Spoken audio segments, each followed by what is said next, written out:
Nous prenons dans notre Bible, dans 2 Timothée chapitre 4. 2 Timothée chapitre 4, et nous lisons particulièrement à partir de verset 6. C'est une sorte de testament, je dirais, spirituel de l'apôtre Paul, testament spirituel à la fin de sa vie qu'il donc lègue à Timothée. 2 Timothée chapitre 4, verset 6. Il va dire, car pour moi je sers déjà de libation. Et le moment de mon départ, certaines versions disent mon largage, vous voyez, mon départ évidemment pour le ciel. Le moment de mon départ approche. J'ai combattu le bon combat, j'ai achevé la course, j'ai gardé la foi. Désormais, la couronne de justice m'est réservée. Le Seigneur, le juge juste, me la donnera dans ce jour-là. Et non seulement à moi, mais encore à tous ceux qui auront aimé son avènement, sa venue. Viens au plus tôt vers moi. Il parle à Timothée. Viens vite vers moi, à Rome. Car, parce que, voilà le problème, Démas m'a abandonné par amour pour le siècle présent. Et il est parti pour Thessalonique. Amen.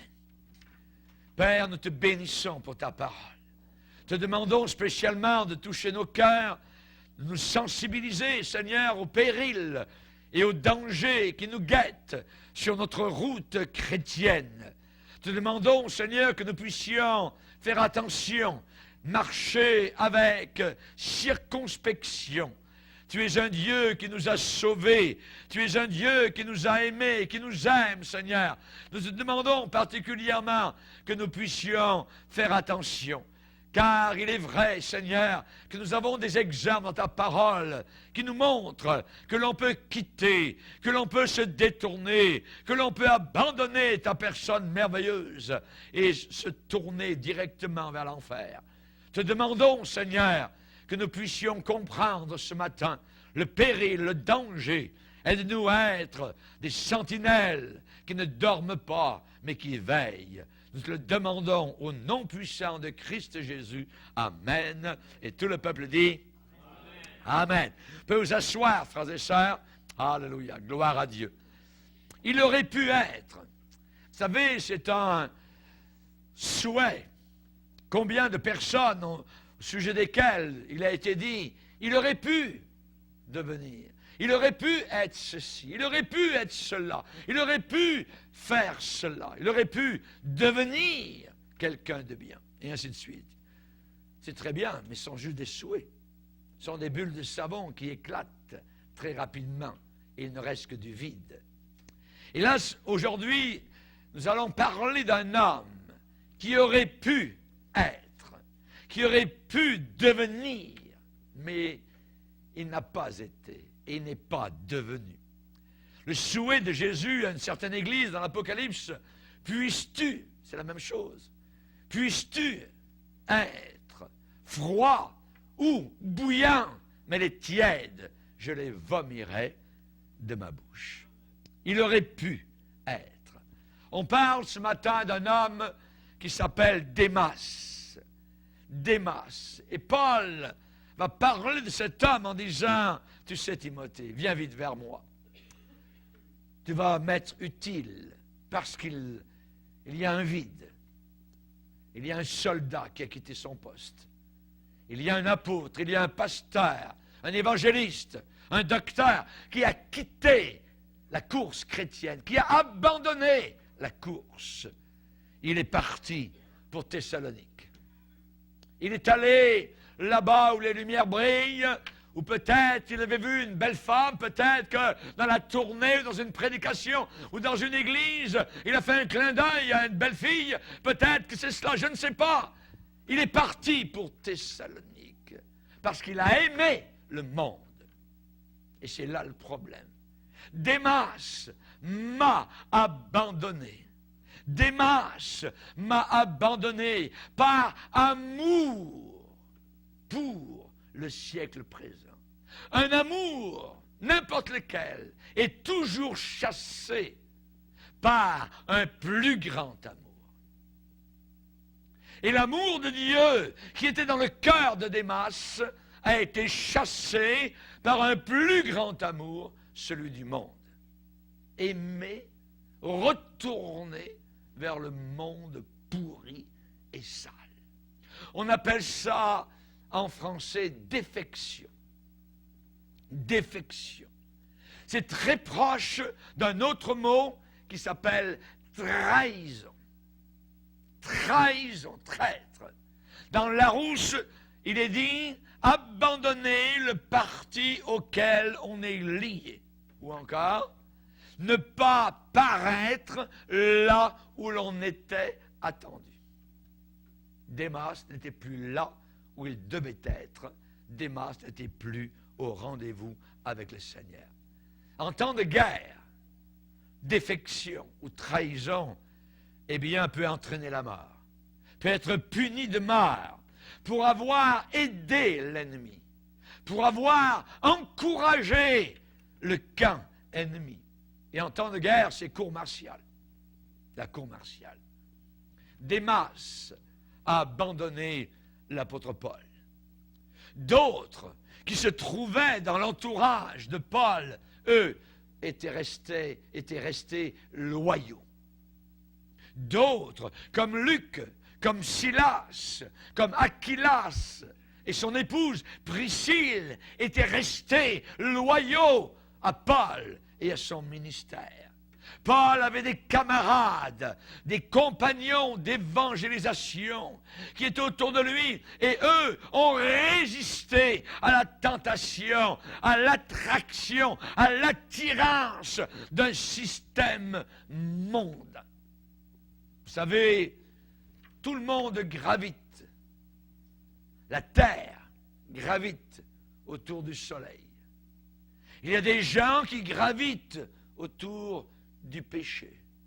Mais le vrai chrétien, le combattant, le soldat de Christ, gravite autour de Jésus-Christ. Alléluia. Il est autour de Jésus. Et Jésus lui-même, dans sa prière sacerdotale, dans l'évangile de Jean, au chapitre 17, va déclarer et dire sans embâche, « Je leur ai donné ta parole, et le monde les a haïs. Et le monde les a haïs parce qu'ils ne sont pas du monde, comme moi, je ne suis pas du monde. » Le vrai chrétien n'est pas du monde.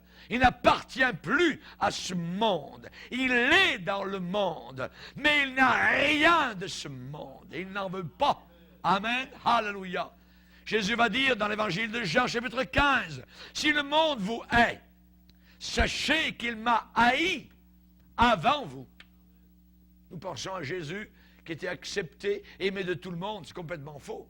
Jésus était un homme de douleur, un homme haï, un homme dont on détournait le visage, un homme seul, abandonné. Et sur la croix, il a même été abandonné de tous ses disciples qui ont pris la fuite. Pire que cela, abandonné même du Père Céleste. Mon Dieu, pourquoi? Avez-vous une solitude plus grande que celle de Jésus? Il n'y en a pas. Et nous, chrétiens, nous pouvons être haïs de ce monde. Jésus a dit, si vous étiez du monde, le monde aimerait ce qui lui appartient. Mais parce que vous n'êtes pas du monde et que je vous ai choisi du milieu du monde, à cause de cela, le monde vous hait. Ils savent très bien que vous n'appartenez plus à ce monde. Ils le savent, voyez. Et Jésus dit, souvenez-vous de la parole que je vous ai dite, le serviteur n'est pas plus grand que son maître. Amen. Démas m'a abandonné par amour pour le siècle présent. Un naufrage. Il était parti, les voiles ouvertes, le vent soufflant de l'esprit dans ses voiles, avec l'apôtre Paul, gagnant du terrain sur le diable. Mais un beau jour, le diable a gagné du terrain sur un des soldats. Dans l'équipe de Paul, Démas, un jour, a fait défection. Il est retourné. Il a dit, moi, non, c'est fini. Chers amis, naufrage. D'autres résistent, d'autres se laissent aller. comme des poissons morts avec le courant. Ces gens-là ne peuvent pas être bien nulle part. Ils ne sont pas bien avec les chrétiens, ils ne sont pas bien avec les païens. Ils ne sont pas bien avec les chrétiens parce qu'ils ne servent pas le Seigneur totalement, ils ne sont pas totalement consacrés. Et ils ne sont pas bien avec les païens parce qu'ils connaissent les choses de Dieu et ils veulent vivre comme les païens. Chaque croyant doit apprendre quelque chose dans notre vie chrétienne. Chaque croyant doit apprendre comment vivre dans le monde sans être du monde. Nous devons apprendre à vivre cela, voyez. Apprendre à vivre dans le monde tout en n'étant pas du monde. Dans Philippiens, il dit que nous devons briller au milieu d'une génération perverse et corrompue, pourrie à l'os. C'est bien quand le bateau, évidemment, le croyant, il ne peut pas être ailleurs que dans le monde. Voyez? Le croyant ne peut pas être ailleurs que dans le monde. Et le bateau, si je peux m'exprimer ainsi comme image, eh bien, le croyant doit être dans l'eau. Le bateau est dans l'eau. Voyez? Dans le monde. Nous naviguons au milieu du monde. Voyez? Mais le problème, c'est si l'eau vient à être dans le bateau, on est proche de couler. Et dans le bateau de Démas, il y avait des trous partout. Il ne ferait pas soir. Et le bateau commençait à couler. Il a fait naufrage. Démas m'a abandonné par amour pour le siècle présent. Pendant des siècles, les chrétiens parfois ont essayé de se protéger, se couvrir. Ils ont essayé de s'envelopper de coton ouaté en se retirant du monde. Voyez? Et vous avez des gens qui se disent chrétiens et qui rentrent dans des couvents, dans des maisons de pierre. Ils rentrent jeunes et ils en ressortent dans un cercueil. Et quelle influence ont-ils eu? Rien. Jésus ne nous a pas demandé d'être dans des cotons ouatés. Il nous a demandé de vivre au milieu du monde tout en n'étant pas de ce monde. La réalité, c'est que nous devons gagner notre pain dans le monde. Nous devons exister, voyez. Nous devons pourvoir aux besoins de notre famille. Si quelqu'un ne pourvoit pas aux besoins de sa famille, il est pire qu'un infidèle. Il est pire qu'un infidèle, qu'un incroyant, voyez. La Bible ne nous demande pas de nous retirer du monde. Dans 1 Corinthiens 5, Paul dit, je vous ai écrit dans ma lettre de ne pas avoir des relations avec les impudiques, non pas d'une manière absolue, non pas d'une manière absolue avec les impudiques de ce monde, ou avec les cupides, ou les ravisseurs, ou les idolâtres. Autrement, il vous faudrait sortir du monde. Dieu ne veut pas que nous sortions du monde. Il veut que le monde sorte de notre cœur. Amen? Vous me comprenez? Alléluia. Donc, Dieu ne veut pas, évidemment, que nous partions quelque part sur une île perdue, puis là, et on ne voit plus personne, puis là, on est heureux, on est juste avec Dieu, puis il n'y a pas de problème et tout ça. Non, ce n'est pas cela que Dieu veut. Nous devons voter pour ou contre un gouvernement. Nous devons utiliser des équipements, des installations qui nous sont pourvues. Nous devons accepter le progrès.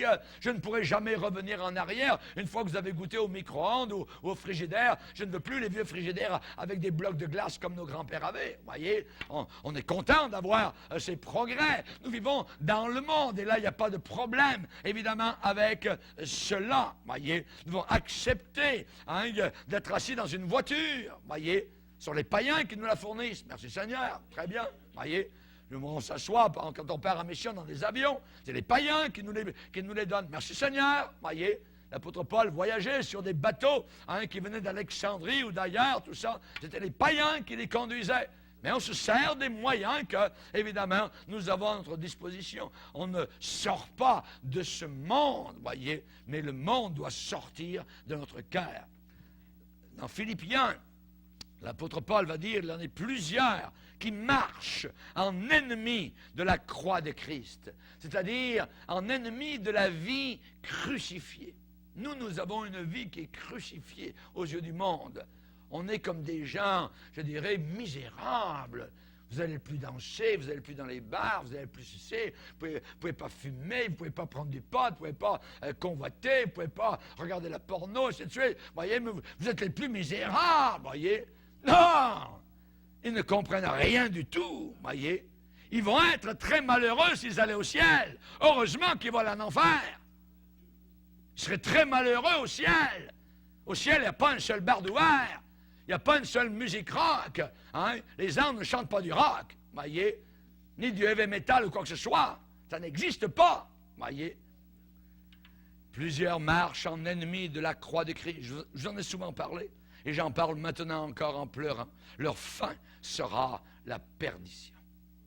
C'est des supposés chrétiens qui marchent en ennemis de la croix de Christ. Ils n'ont pas une vie crucifiée. Voyez, leur fin sera la perdition. Ils ont pour Dieu leur ventre, leur sensualité. Ils mettent leur gloire dans ce qui fait leur honte. Ils ne pensent qu'aux choses de la terre. Ils ne pensent qu'aux choses de la terre. Nous, le but, c'est le ciel. C'est le ciel. Nous pensons au ciel. Voyez, nous pensons à l'arrivée. Voyez.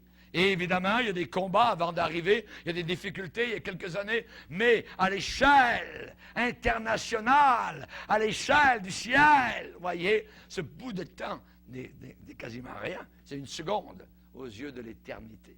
Et Paul va dire, j'estime que les souffrances du temps actuel n'ont aucune comparaison avec la gloire à venir, la gloire éternelle. Amen. Alléluia. Merci Seigneur. L'emphase de l'apôtre Paul dans ce verset, quand il dit « Démas m'a abandonné par amour pour le siècle présent ». Il n'a pas dit « Démas m'a abandonné pour le siècle présent ». Il dit « Démas m'a abandonné par amour ». Amour pour le siècle présent. Et Paul, là, est en train de mettre l'emphase sur l'amour. Et dans la vie chrétienne, c'est toute une question d'amour, d'affection. Est-ce que j'aime les choses d'en haut plus que les choses d'en bas? Priorité. Il y a des choses qui viennent en premier. Jésus a dit, cherchez premièrement, voyez, les choses de Dieu. Et ensuite, le reste vous sera donné par surcroît. C'est une question d'amour. Où sont nos affections? Sont-elles sur les choses d'en haut ou sur les choses d'en bas? Paul va dire dans Colossiens, affectionnez-vous aux choses d'en haut et non pas à celles qui sont sur la terre. À la Pentecôte, quand il y a eu 3000 personnes qui ont été sauvées cette journée-là, Pierre leur a dit, sauvez-vous de cette génération perverse et corrompue. Il ne leur a pas dit, allez à l'église. Non. Sauvez-vous de cette génération perverse et corrompue. Voyez. Viens vers la croix, demande pardon, repens-toi de tes péchés. Voyez. Par amour pour le siècle présent. La réponse a été rapportée il y a longtemps, ce problème, par l'apôtre Jean, lorsqu'il a dit, n'aimez pas le monde. Question d'amour. N'aimez pas le monde, ni les choses qui sont dans le monde. Car le monde passe, ça convoitise aussi. Je remarque, quand j'étais jeune homme et que je me baladais sur la rue Sainte-Catherine, à côté du centre évangélique à Montréal, où j'allais, c'était mon église pour aller aux réunions, la convoitise était la même qu'aujourd'hui. Et 40 ans plus tard, il y en a des milliers qui ont eu le temps de descendre dans l'enfer. Et j'ai gardé ma foi avec le Seigneur, par décision et par la grâce de Dieu conjuguée, que Dieu soit glorifié. Alléluia. Merci Seigneur. N'aimez pas le monde, ni les choses qui sont dans le monde. Si quelqu'un aime le monde, l'amour du Père n'est pas en lui. N'est pas en lui. Voyez, Pierre va dire, considérez-vous comme des étrangers et des voyageurs sur la terre. Étrangers, voyageurs. Regardez à l'aéroport, regardez, je ne sais pas, aux arrêts d'autobus. Il y a une mentalité de voyageurs. C'est des gens qui ont des valises. Ils n'ont pas le temps de s'arrêter, ils n'ont pas le temps de discuter. Ils regardent leur horaire, ils regardent quand est-ce que va partir leur autobus, leur avion ou leur train, ainsi de suite, ou leur bateau. Voyez, parce qu'il y a une mentalité de voyageurs. Et pour nous, nous devons, je dirais, vivre avec nos valises. Voyez, ne pas être enracinés sur cette terre perverse et corrompue. N'aimez pas le monde, ni les choses qui sont dans le monde. Aux Romains, l'apôtre Paul a dit, ne vous conformez pas. Ça veut dire, soyez des non-conformistes. Ne vous laissez pas mouler par l'esprit de ce monde. Soyez différents. Voyez, soyez différents. Soyez des non-conformistes. Notre affaire à nous, évidemment, c'est de déterminer ce qui est temporaire de ce qui est éternel. De déterminer dans nos cœurs ce qui est temporaire de ce qui est permanent. Ce qui est permanent. Paul va dire, nous ne regardons pas aux choses visibles, nous regardons aux choses invisibles.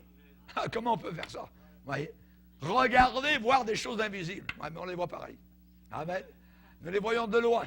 Amen. Comme les patriarches, ils les ont salués et vus de loin, reconnaissant qu'ils étaient étrangers et voyageurs sur la terre. Alléluia. Merci Seigneur. Que Dieu soit glorifié. Démas a vu au loin briller les lumières de Thessalonique. Nous nous voyons briller au loin les lumières de la nouvelle Jérusalem. Alléluia. Amen. C'est totalement différent.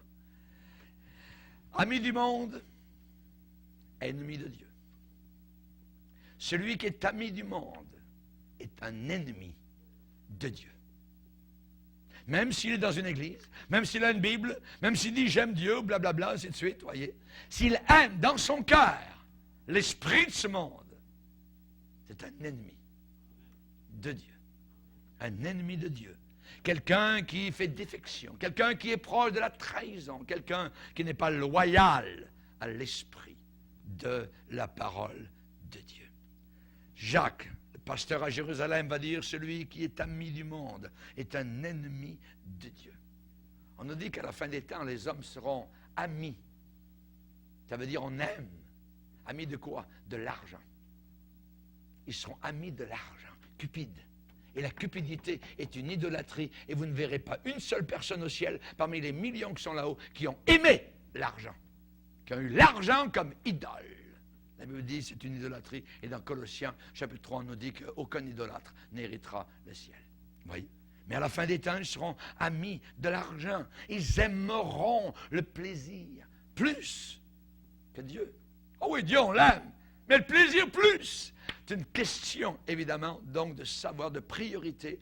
Qu'est-ce que j'aime le plus? Et je le disais au début, un amour est chassé toujours par un autre amour. Rappelez-vous Salomon, il aimait Dieu au début. Il a eu des visions de Dieu, des révélations. Dieu est apparu 2 fois, c'est merveilleux. Moi, je n'ai jamais vu Dieu, il ne m'est jamais apparu. Et la plupart de vous, vous aimez Jésus sans l'avoir vu. C'est ce que l'apôtre Pierre dit. Lui que vous aimez sans l'avoir vu. Mais Salomon l'a vu 2 fois. Dieu lui est apparu 2 fois. Imaginez. Un amour merveilleux pour le Seigneur. Et pendant un bout de temps, pendant plusieurs années, il a aimé Dieu. Mais un jour, les femmes sont venues dans sa vie. Et c'est dit que parce qu'il aimait les femmes étrangères, l'amour de Dieu a disparu.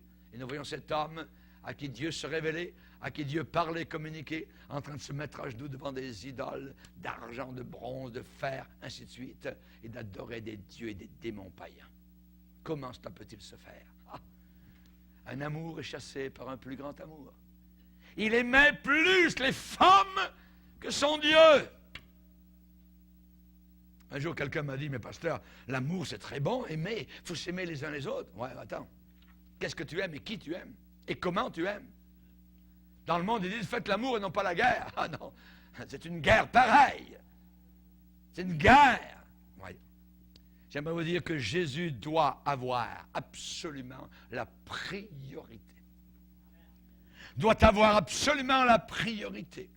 La Bible dit que la piété est utile à tout. L'exercice corporel est utile à peu de choses, tandis que la piété est utile à tout. Et il y a la promesse de la vie présente et de celle qui est à venir. Soyons des gens pieux. Soyons une église pieuse. Amen. Alléluia. Jésus doit avoir la priorité. C'est Jésus qui a mis l'apôtre Pierre à l'épreuve. Il lui a posé la question, m'aimes-tu plus que ne m'aiment ceux-ci? M'aimes-tu plus? Voyez. Jésus doit avoir la priorité. Il doit être aimé plus que notre famille. Plus que notre famille. Celui qui aime son père ou sa mère ou sa femme ou ses enfants plus que moi n'est pas digne de moi. C'est l'Évangile. Et nous vivons dans un monde de psychologie, la famille en premier, la famille. Non, non, non, non, non, non. Jésus en premier. Nous n'abandonnons pas les nôtres. Mais Jésus doit venir en premier. Il doit avoir la priorité. Il doit venir en premier avant les business et les affaires. À vous maintenant qui dites, voyez, on va aller dans telle ville, on va trafiquer, on va gagner de l'argent, tout ça. Vous qui ne savez pas ce qui va arriver demain, vous devriez dire au contraire, si Dieu le veut. Le mettre en premier, le mettre à la locomotive, pas à l'arrière du train, à l'avant. Jésus en premier. Il doit venir avant la business, avant la famille. Il doit venir avant le plaisir. Heureux l'homme qui trouve son plaisir dans la loi de l'Éternel. Voyez, et qui la médite jour et nuit. Puisqu'à la fin des temps, il a été dit que les hommes aimeront le plaisir plus que Dieu. Plus que Dieu. Jésus doit avoir la priorité, plus que la réussite dans le monde, plus que le succès dans le monde. À quoi cela servirait-il d'avoir du succès dans le monde et à la fin se retrouver en train devant une porte béante qui s'appelle l'enfer? Que servirait-il à un homme d'avoir gagné le monde entier s'il a perdu son âme? Perdre son âme pour l'éternité. Voyez. En Colossiens, on nous dit que Jésus est la tête du corps de l'Église. Il est le commencement, le premier-né d'entre les morts, afin d'être en tout le premier. Afin d'être en tout le premier. Amen. Jésus ne pourra jamais accepter de compromis. Voyez. Il ne prendra jamais la place, je dirais, derrière le golf, derrière le football, derrière le hockey, derrière le baseball, derrière... Ça peut être des belles récréations, voyez. Mais si ça passe avant le Seigneur, là, vous ne plaisez plus à Dieu. Voyez. Tout cela est très bien. Il n'y a pas de problème. Mais le problème arrive jusqu'au moment où nous aimons cela plus que nous aimons les choses de Dieu.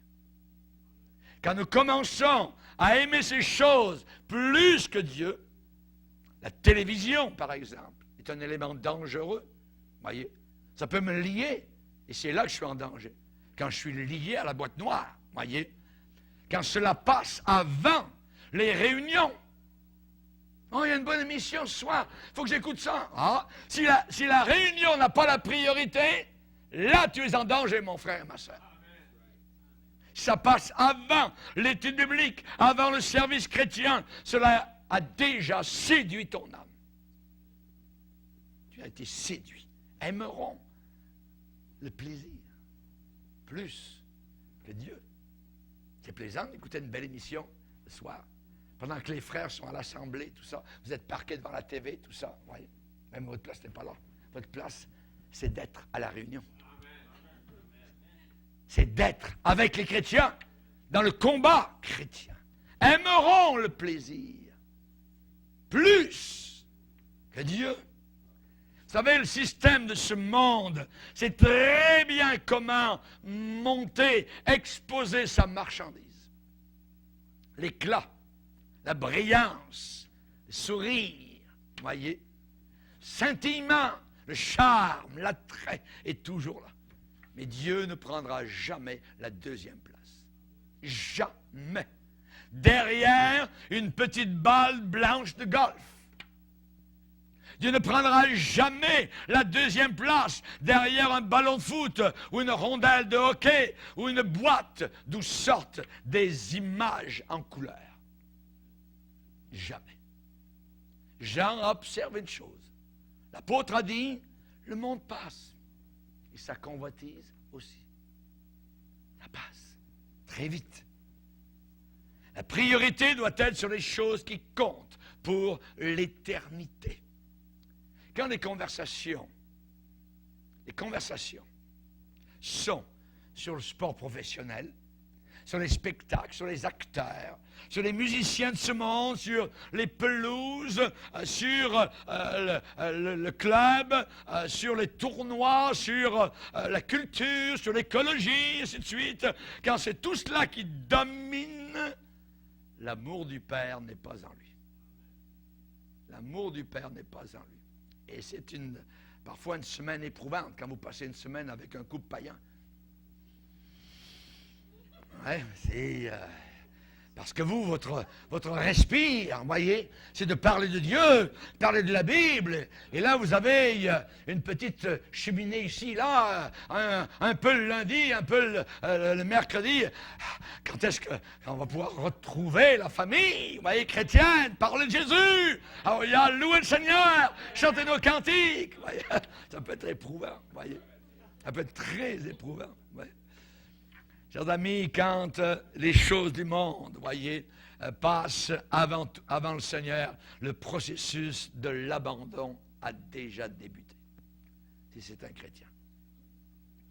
Cela commence comment? C'est simple, c'est toujours la même chose. Cela commence par sauter les réunions. Sauter les réunions.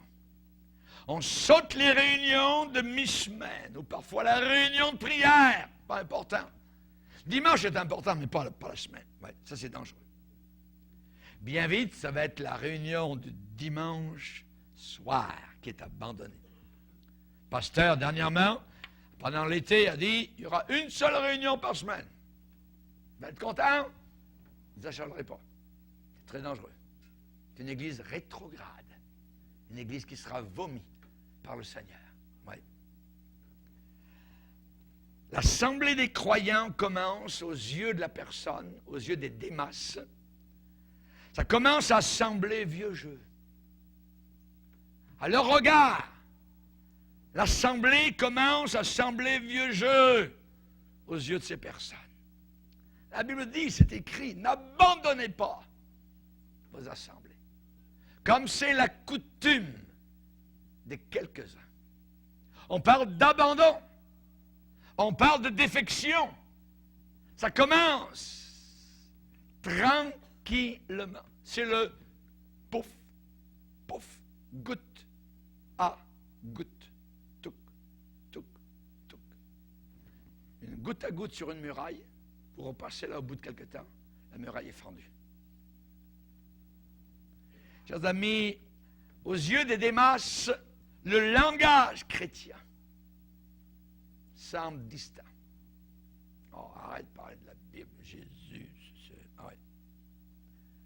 Auparavant, c'était en arrivant. Est-ce que tu brûles, mon frère? Amen. Est-ce qu'il y a le feu dans ton cœur? Est-ce que tu aimes Jésus? Oui. Maintenant, ça va bien. Oui. Voyez? Mais comme personne ne semble lever le drapeau, voyez, comme il n'y a pas d'alarme qui est en train de partir quelque part, personne ne sonne des trompettes, alors tranquillement, comme Eutychus, rappelez-vous, sur le bord de la fenêtre à Troas, un peu il écoutait Paul, et un peu il écoutait les bruits de la rue, et pouf, à un moment donné, il s'est endormi, il est tombé en bas, il est mort. Voyez. Rappelez-vous Jonas, qui a quitté son devoir, qui a quitté son assemblée avec le Seigneur. Il est en train de dormir dans le bateau en plein milieu de la tempête. Et les marins, les païens ont dit, hey, prie ton Dieu. C'est les païens qui lui ont dit de prier. Imaginez. Les païens savent ce que le chrétien doit faire.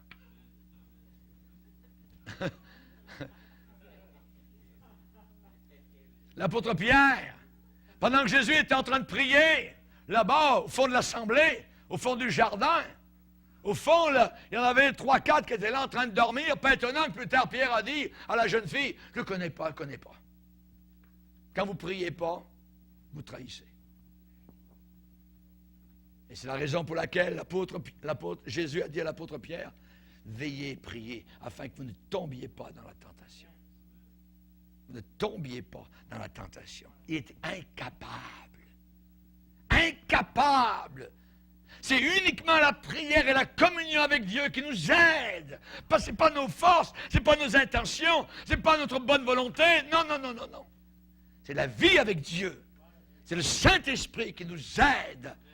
Et nous devons cultiver cette relation avec le Seigneur régulièrement. Il est dit à un autre endroit dans la Bible, ils étaient sur une montagne et Jésus était avec eux. S'étant tenus éveillés, ils virent la gloire de Dieu. S'étant tenus éveillés. Et nous devons nous tenir éveillés. Amen. Spirituellement parlant, pour voir la gloire du Seigneur. Il semble que pour l'apôtre Pierre, la pêche l'avait fasciné. Il aurait pu avoir une usine de poissons en Galilée. Pierre et compagnie, vous voyez. Et là, arrivez, achetez votre poisson, ça arrive frais du matin, blablabla, ainsi de suite. Un gars de marché. Oui. Il avait une bonne vie confortable. Il aimait haler le poisson. Vous voyez, les filets bien remplis. Il aimait tirer sur les filets de poisson. Mais un jour, Jésus lui a demandé de faire un choix.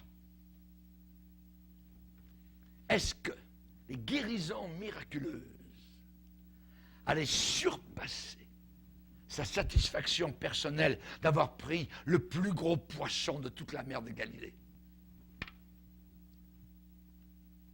Est-ce que la révélation de Christ dans la gloire sur la montagne de transfiguration allait surpasser sa satisfaction d'être adulé par les autres pécheurs du lac de Galilée? Est-ce qu'une tombe ouverte avec un mort qui ressuscite à Béthanie allait surpasser des caissons de poissons bien remplis dans son échoppe? Est-ce que d'entrer dans la chambre de la jeune fille de Jairus et de voir Jésus la prendre par la main, prendre une morte froide et glaciale, et lui dire, jeune fille, je te le dis, lève-toi, et de voir la jeune fille qui ouvre les yeux, et Jésus lui dire, donnez-lui à manger. Est-ce que cela allait dépasser son argent dans ses poches à cause des bonnes ventes de poissons? Est-ce que de prêcher le jour de la Pentecôte à Jérusalem et de voir 3000 âmes passer de l'enfer au ciel allait surpasser tout ce qu'il aurait pu gagner en Galilée? Josué a dit, choisissez aujourd'hui qui vous voulez servir. Et moi et ma maison, nous servirons l'Éternel. Moi et ma maison, nous servirons l'Éternel. Jésus-Christ excite. Il doit, normalement, exciter une certaine passion dans nos cœurs. Il doit y avoir un feu qui n'appartient qu'à Dieu seul. Pourquoi? Parce qu'il le demande. Puisses-tu être froid ou bouillant, mais les tièdes, je les vomirai de ma bouche. Nous allons le voir mercredi avec l'étude sur la pire église en ville. La pire église dans la région. William Booth, qui a été un des fondateurs de l'Armée du Salut, à l'époque où ils étaient vigilants, ils gagnaient des armes à Jésus-Christ. Aujourd'hui, ils donnent des chaussures et des vêtements. Ça a changé. Et William Booth, qui se tenait au coin des rues et qui prêchait la repentance, qui prêchait l'enfer et le ciel, William Booth appelait cela sang et feu. Est-ce qu'il y a du sang et du feu en toi, dans ta vie spirituelle? L'apôtre Paul a écrit, l'amour de Christ nous presse. L'amour de Christ nous presse. Est-ce qu'il y a cette pression sur votre cœur à cause de l'amour de Christ? Jésus a dit, le zèle de ta maison me dévore. Me dévore. Alléluia. Certains ne voient que ce monde-ci. Ils ne voient que ce qu'ils voient sous leurs yeux. Il y en a d'autres qui voient ce monde simplement d'une autre manière. Ils le voient comme un tremplin, comme un pont vers une vie qui est de loin bien plus importante, là-haut dans la gloire et pour toute l'éternité. Dans Tite, il est dit, nous sommes devenus en espérance héritiers de la vie éternelle. Alléluia. As-tu la vie éternelle en toi? Alléluia. Celui qui a le Fils a la vie. Alléluia. La vie éternelle. Merci Seigneur. La vie éternelle. Nous ne regardons pas aux choses visibles, mais à celles qui sont invisibles. Car les choses visibles sont passagères. Mais les invisibles sont éternels. C'est Thessalonique ou bien la Nouvelle Jérusalem. Démas m'a abandonné par amour pour le siècle présent. Il est parti pour Thessalonique. Thessalonique, avec des vieilles pierres. Chers amis, Démas a perdu son regard vers le haut. Il a perdu son regard vers le haut. Moïse aurait pu être un pharaon dont aujourd'hui on regarderait, je dirais, le squelette au British Museum. Et vous savez, ce monsieur, c'est un pharaon de la 18e dynastie d'Égypte, blabla, ainsi de suite. Je ne connais pas. Mais Moïse en connaît. Parce qu'un jour, il a eu un choix à faire. Il a regardé ce monde, l'Égypte, son art, ses richesses, sa gloire. Il a regardé l'opprobre de Christ. La honte de Christ sur une croix. Alléluia. Et il a choisi.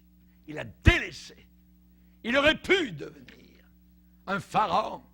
Mais il a dit non. Il est devenu un conducteur d'âme. Alléluia. Un Moïse. Chers amis, Démas, eh bien, lui a choisi aussi. À un moment donné, dans la course, au milieu de la course. Ne croyez jamais ceux qui vous disent sauver, toujours sauver. C'est les pires. Pourquoi? Parce que ceux qui croient ce mensonge vivent comme les païens. Puisque je suis sauvé, je suis toujours sauvé, je peux faire ce que je veux. On leur a dit cela. C'est un mensonge. Ils sont sauvés tant qu'ils suivent Jésus-Christ. Mes brebis entendent ma voix et elles me suivent et personne ne les ravira de ma main. Elles entendent et elles suivent. Mais si je ne veux plus entendre et je ne veux plus suivre, alors c'est un risque et péril. Et Démas a perdu son regard vers le haut. Aujourd'hui, on remplit nos propriétés d'église, nos terrains, avec des gymnases, avec des cuisines, avec des salons, avec des œuvres d'art. Le résultat, c'est qu'il y a plus de Démas que jamais auparavant. Il y a plus de Démas que jamais auparavant. L'affaire du pupitre, l'affaire ici de la prédication, l'affaire de l'Église, c'est pointer, c'est diriger les gens vers le haut. Vers le haut et non pas vers le bas. Nous ne regardons pas aux choses visibles. Nos regards ne sont pas fixés sur les choses visibles. On nous parle dans la Bible de perdre sa vie, de perdre notre vie. Si vous n'avez pas peur de votre vie, vous n'êtes pas sauvé. Quelqu'un qui est sauvé, c'est qu'il a perdu sa vie. Celui qui perdra sa vie, il la retrouvera. As-tu perdu ta vie? Chers amis, la menace de la prison, la menace des persécutions n'attirait pas du tout Démas. Pas du tout. S'il y avait une bonne persécution au Québec, contre toutes les églises évangéliques, il n'en resterait pas 10%. Il n'en resterait pas 10%. Quand votre vie est menacée, bye-bye. Bye-bye. La menace de la prison n'attirait pas Démas. Démas frissonnait devant les périls, devant les dangers possibles de la mer, des bandits, des persécuteurs, des judaïsants, et ainsi de suite. Il a oublié qu'il y avait beaucoup de demeures dans la maison du Père. Il a oublié cela. Ce qui l'attirait, c'était le confort. Se servir de l'évangile de l'Église pour être confortable. Les faux prophètes sont nombreux. Ils vous disent que vous deviendrez riches si vous servez le Seigneur. C'est des faux prophètes. C'est des démons qui parlent au travers de leur bouche. Ils veulent le confort. La Bible dit, attachez-vous aux choses d'en haut et non pas celles qui sont sur la terre. Démas ne voyait aucune gloire à être rejeté comme une écume sociale, comme un rebut, comme une poubelle. Démas n'avait pas la force d'âme intérieure d'un Marc, par exemple. C'est vrai que Marc, à une époque, avait reculé une fois. Il avait laissé Paul à l'écart. Et l'aristocratie de la belle maison à Jérusalem, chez maman, voyez, lui avait fait la cour. Et un beau jour, arrivé au port, il avait dit, Paul, tu peux continuer plus loin, moi, par le même bateau, je retourne chez moi. Oh. Il était retourné, mais il avait été privé du service missionnaire. Privé du service missionnaire. Et Marc, à Jérusalem, dans la belle maison, a découvert un vide. Tiens, les belles maisons, les belles peintures n'apportaient pas la satisfaction. Il a trouvé un vide dans son âme. Le confort de Jérusalem, chez maman, semblait des bulles de savon qui éclatent. Des guirlandes qui n'apportent absolument rien du tout dans le cœur. Mais son aspiration était toujours là. Ce désir profond pour la bataille ne l'avait pas quitté, pour le combat, ça ne le quittait pas, c'était là, jour et nuit. Et plus tard, Paul a donné à Marc un grand compliment. Il a dit à Timothée, Timothée, prends Marc avec toi et amène-le à Rome, parce que maintenant, il m'est utile pour le ministère. Il m'est utile. C'était repris, il était revenu dans le combat. Vous savez, nous vivons dans un monde actuellement où la loyauté est totalement abandonnée. La loyauté. La loyauté, chers amis, c'est un des éléments que nous avons pris pour cette année. Fidélité, intégrité, loyauté. La loyauté, ça n'existe pas aujourd'hui. La loyauté a été changée, revirée, intervertie, éteinte. Aujourd'hui, c'est l'époque de la vertu délaissée. La vertu délaissée, bannie. Qui peut trouver une femme vertueuse? Des femmes, vous pouvez en trouver partout tant que vous voulez. Les brunes, les blondettes, tout ce que vous voulez, les brunettes, c'est partout, voyez. Mais trouver une femme vertueuse, oh, c'est autre chose, voyez. C'est autre chose. Vertueuse. Et Paul va dire, quand il décrit la génération de la fin des temps, sache Timothée qu'à la fin, il y aura des jours difficiles. Parce que les hommes seront égoïstes, amis de l'argent, fanfarons, hautains, blasphémateurs, rebelles à leurs parents, déloyaux. Toc, nous l'avons là. Le Saint-Esprit a accroché cela. À la fin, ils seront déloyaux. Aucune loyauté. Aucune loyauté. Voyez, l'Église d'Éphèse avait abandonné son premier amour. Ce que j'ai contre toi, c'est que tu as abandonné ton premier amour. Oui. Aujourd'hui, vous pouvez signer un contrat. Ah, les contrats. Vous pouvez les signer, vous pouvez mettre 20 signatures si vous voulez. Oui. Les contrats sont méprisés, brisés. Au bout d'un certain temps, on n'en tient même pas compte. Les athlètes, eh bien, eux, ils convoient des offres meilleures, plus lucratives. On se dope, tout ça, n'importe quoi, et ainsi de suite.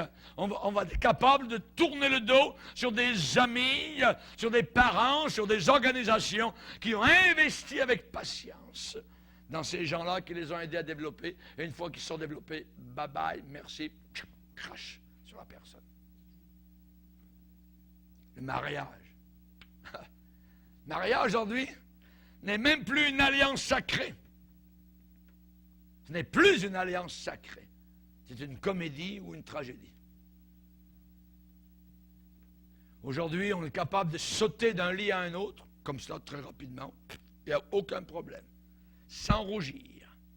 L'apparence, le leurre, la ruse, l'attraction. Aujourd'hui, c'est la satisfaction tout de suite. Tout de suite. Je le veux. Vous avez des jeunes couples qui regardent des couples qui ont vécu 40 ans, 50 ans ensemble. Ils veulent les mêmes choses qu'eux ont pris 20 ans, 30 ans, 40 ans à gagner. Ils le veulent tout de suite. Ils se comparent directement. Même niveau. Mais ils ne l'ont pas gagné. Satisfaction tout de suite. Gratification immédiate. À quoi me sert mon droit d'aînesse, a dit Ésaü. Donne-moi le potage. Il a dit à son frère. Le droit d'aînesse, c'était très, très important. C'était quelque chose de spirituel. Et il a bradé sa vraie spiritualité pour la chair, satisfaire quelques instants son estomac qui avait faim. Les fils d'Élie qui venaient à l'église, eh bien, eux, ils convoitaient les filles de l'église et ils couchaient avec les femmes à Silo. Et quand il y avait des sacrifices, à l'époque, avec des morceaux de viande, ils piquaient, voyez, dans la chaudière, et ils voulaient la viande tout de suite. Ils ne la voulaient pas bouillie, ils la voulaient crue. Crue. Aujourd'hui, combien veulent les choses crues? Tout de suite. Tout de suite. Nous vivons dans un monde où la loyauté est abandonnée. Aujourd'hui, le cri des oubliés, des abandonnés, crie de plus en plus fort. Le nombre de ceux qui abandonnent le Seigneur en même temps est de plus en plus grand. Ils sont toujours là, mais dans leur cœur, ça fait longtemps qu'ils n'ont pas entendu le Seigneur. Ayant l'apparence de la piété. Ayant l'apparence. Ce n'est pas arrivé du jour au lendemain quand Démas a dit Paul, ben là c'est arrivé, maintenant il faut que je te le dise, je te quitte. Il ne l'a pas dit, il ne l'a pas passé le matin, puis il l'a dit à midi à l'apôtre Paul. Oh non, ça faisait des mois, des semaines, c'était là dans son cœur, ça a ruminé, c'était comme un volcan qui commençait à gronder, et ça a explosé le jour où il a dit à Paul, bye bye. C'est comme ça dans un divorce. Jésus a averti. Mon âme ne prend pas plaisir en lui. En qui? En celui qui se retire. En celui qui tourne le dos. On va lire un passage dans Hébreux 10.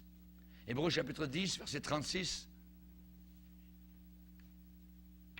Car vous avez besoin de persévérance, afin qu'après avoir accompli la volonté de Dieu, vous obteniez ce qui vous est promis.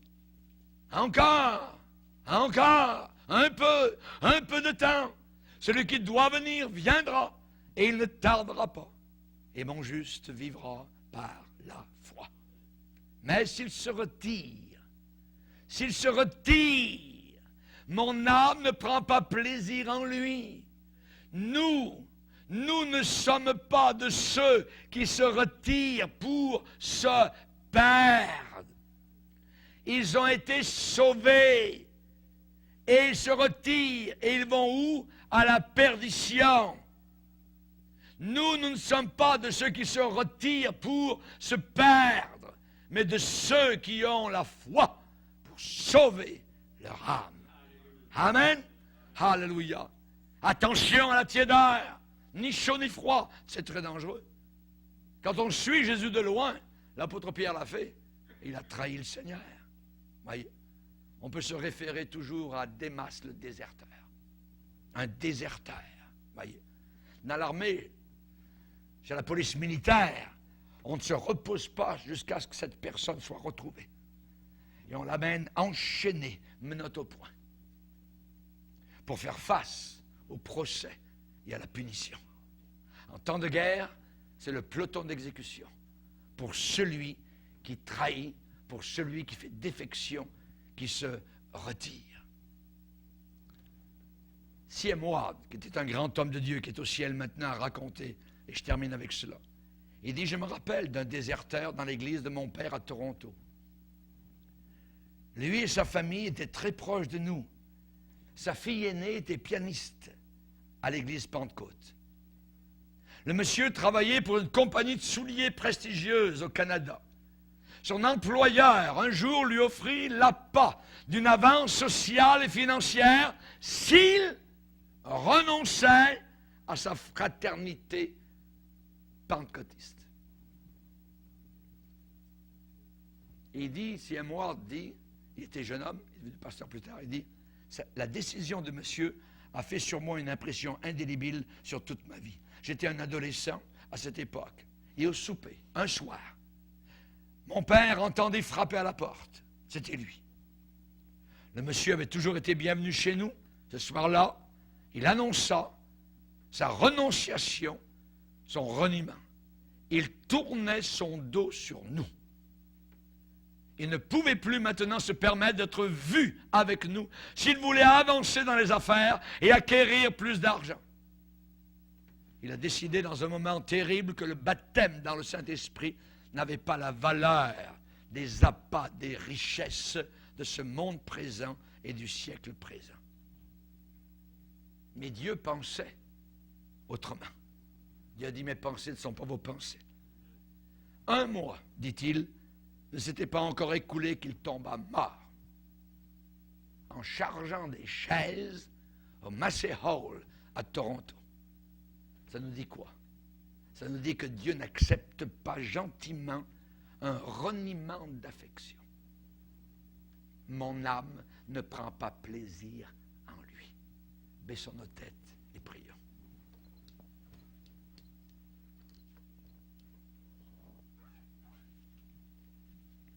Seigneur Jésus, nous sommes devant toi. Nous te bénissons pour ta parole, pour ton exhortation. Seigneur Jésus, toi-même, tu as eu ton Judas, fils de perdition, qui est allé se pendre pour aller dans son lieu. Quel naufrage! Seigneur, aide-nous à faire partie de ceux qui ne se retirent pas pour se perdre, mais de ceux qui ont la foi pour sauver leur âme. Nous te bénissons, Seigneur. Aide-nous, Seigneur, aide peut-être comme Marc, qui un jour peut-être a fait défection, mais il est revenu rapidement dans le combat. Te demandons de bénir les frères, les sœurs, ceux et celles qui entendent ce message. L'heure est précieuse, l'heure est solennelle. Tu appelles au retour, tu appelles la brebis qui s'éloigne, qui s'égare. Nous ne voulons pas jamais tourner le dos sur toi, jamais tourner le dos sur la vie crucifiée, la vie à part, la vie séparée, la vie seule s'il le faut. À cause de toi, merci Père. Aide-nous à payer le prix jusqu'à la fin. Au nom de Jésus, Amen. Et tout le peuple dit Amen. La suite du message ce soir.